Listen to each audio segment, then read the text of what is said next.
I'm also founding members of the Screen Collective, and good to see some faces here who are members of our group. Essentially, the Screen Collective was started because back in March last year, Screen Queensland put out a survey, and they found that in the industry, there's been a lot of feeling of angst and isolation and anxiety, and so we decided to start the collective because of that survey. So anyway, so that we've been going since then, and the whole point is to connect filmmakers and screen practitioners and to kind of find each other, and so it's been really good. But Gina, you're the head of production at Screen Queensland, and you've also been on the other end. You've made films, you've worked on big films, small films, and I mean, how do you look at these issues? Well, good afternoon, everyone. Firstly, can I thank BIFF and thank you, Peter, for putting this on, because prior to COVID, nobody really talked about mental health in the film industry, if we're totally honest about this. And I think it's really refreshing, and it's a really important subject to discuss. And as a screen agency, and you're right, I was in the industry for 25 years as a line producer and a unit production manager. And when I got the opportunity to go to Screen Queensland, I took those skills in, and so obviously we do a lot of work with crew. But until COVID came along, nobody talked about these subjects. So mental health in the workplace has always been a big thing when I've been in production, but nobody ever talked about it.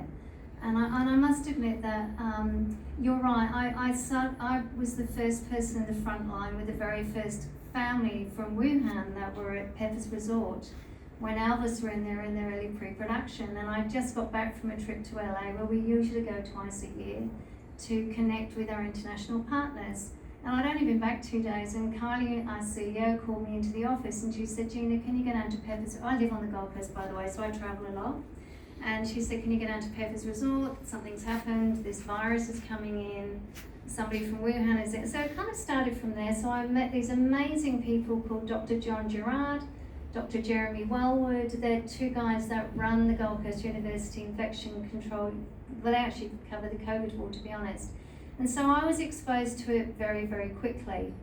And let's face it, that screen agent, a screen agency is also a workplace. So I'm also a worker.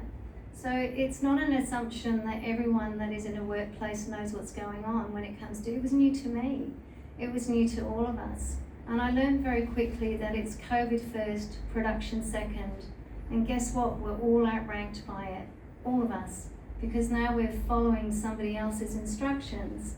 But mental health became a very, very big thing because our lives were shaken. We were all shaken. And there's a great expression on an aeroplane when you're about to, when they talk to you about the safety instructions, and it's, and if the oxygen falls down, put it on before you try and help anyone else. So I had to learn very quickly to put that oxygen mask on before I could help anyone else. But I didn't have anyone to go to straight away either. So we did a lot of research. And so very quickly as a state agency, we pivoted, and we still use that word. I used to think I'll stop using that eventually, but we don't, because every single day is a brand new day in the world of COVID.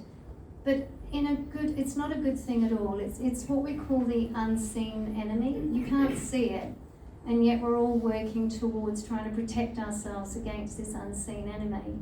So it's, and I have spoken to a couple of psychologists, and we've had a few sessions, and they often explain it. In the armed forces, they use it a lot.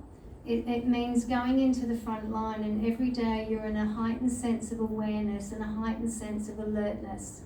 And don't be embarrassed if you feel scared by it, because we don't know what's coming. But now we've all settled in, and I think it's joined us. It's helped us work together. And so for the first time, we're discussing all the issues that we've probably had for an awfully long time. And now we're addressing those issues.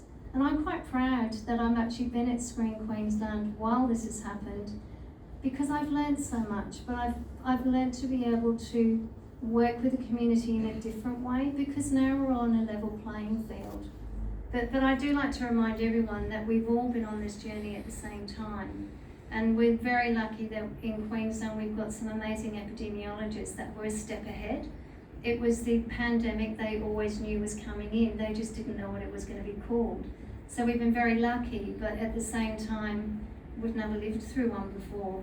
And as I say to a lot of my colleagues, and also Kylie and Joe Dillon and lots of and Rowena that looks after Screen Culture and works with Mark and all you wonderful people, we've kind of learned as we've gone along, and we've kind of shared this experience. But every day is a new day, and each day brings new challenges, but at least we've got the opportunity to work together and work with the community and learn from each other. But mental health, I will say, as I said before, nobody's addressed it, and it was a long time overdue, and I'm glad that we can open up, and because we can't see our brain, but we know it's there. And now we all suddenly know what it means, that these emotions, and we've all got these emotions, that with the support of this collective that you talked about, it's a very important group of us, all of us. For the first time, we call ourselves the film family. I think the only people that care about our borders are probably our premiers and our chief health officers, because really, apart from the fact I spend most of my time working with Queensland Health, trying to get exemptions for people to come in from overseas, above the cap to get people into the country, or trying to get people in for the festival, and dealing with quarantine, etc.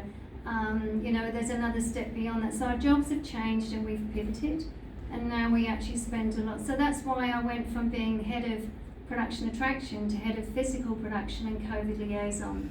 And I have to say, I thought I'd be doing it for 6 months, and here I am a year and 9 months later and still doing it. But I think mental health and what we need to do to support each other is imperative with that collective, and we need to do a lot more work that way.